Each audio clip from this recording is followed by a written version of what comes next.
শায়েখ আহমদুল্লাহর দালাল, এই নজদির দালাল, আব্দুল্লাহ ইবনে ওয়াহাবের দালাল, মদুদির দালাল যারা, তাদের থেকে আমাদের ঈমান হেফাজত রাখতে চাই কি চাই না? আজকে দেখেন সোশ্যাল মিডিয়ার মধ্যে কিছুদিন আগে আমার আল্লাহ রাসূল পাক নবী করিম সাল্লাল্লাহু আলাইহি সাল্লামের নবুয়ত নিয়ে প্রশ্ন তুলেছে, বলছে না? জোরে বলেন, তোলেন না? যে জায়গায় আল্লাহ বলেছে কুনতু নাবিয়্যা আদমু বাইনাল মাই ওয়াত তিন, আদম আলাইহিস সালাতু সালাম যখন মাটি এবং পানির সাথে মিশ্রিত, তার আগেও আমার বাবারা আউয়ালু মা খালাকাল্লাহি নূর, আল্লাহ বলে নয় আসমান নয় জমিন পৃথিবীর কোনো কিছু সৃষ্টি করি নাই, আমি আমার দুস্তের নূর মুবারকাকে সৃষ্টি করেছি।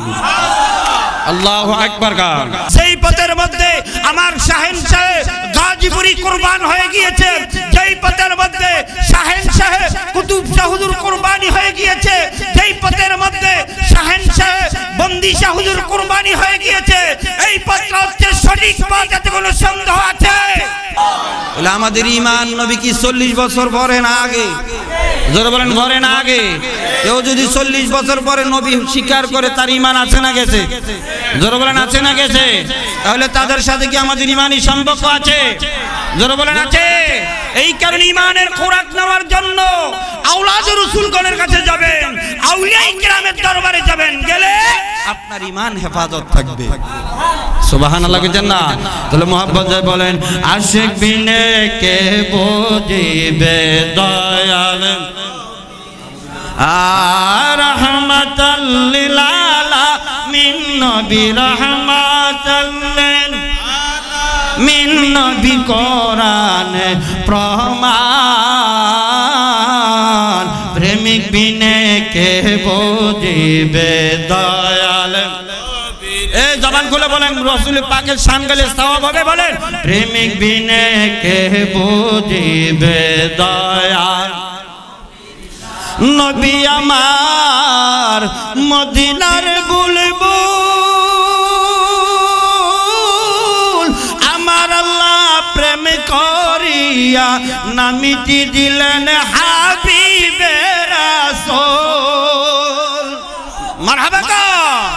নবী আমার মদিনার বুলবুল, আমার আল্লাহ প্রেম করিয়া নামিটি দিলেন হাবিবে রাসূল।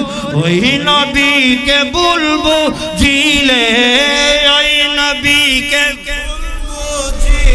থাকবে না ঈমান, প্রেমিক বিনে কে বুঝিবে দয়াল নবীর শান, আশিক বিনে কে বুঝিবে দয়াল নবীর শান।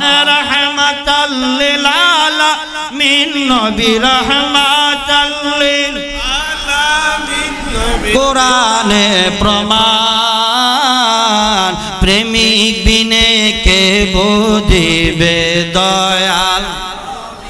নারে তাকবীর, নারে রিসালাত, নারে পাকে पंजातन, नारे गौसिया,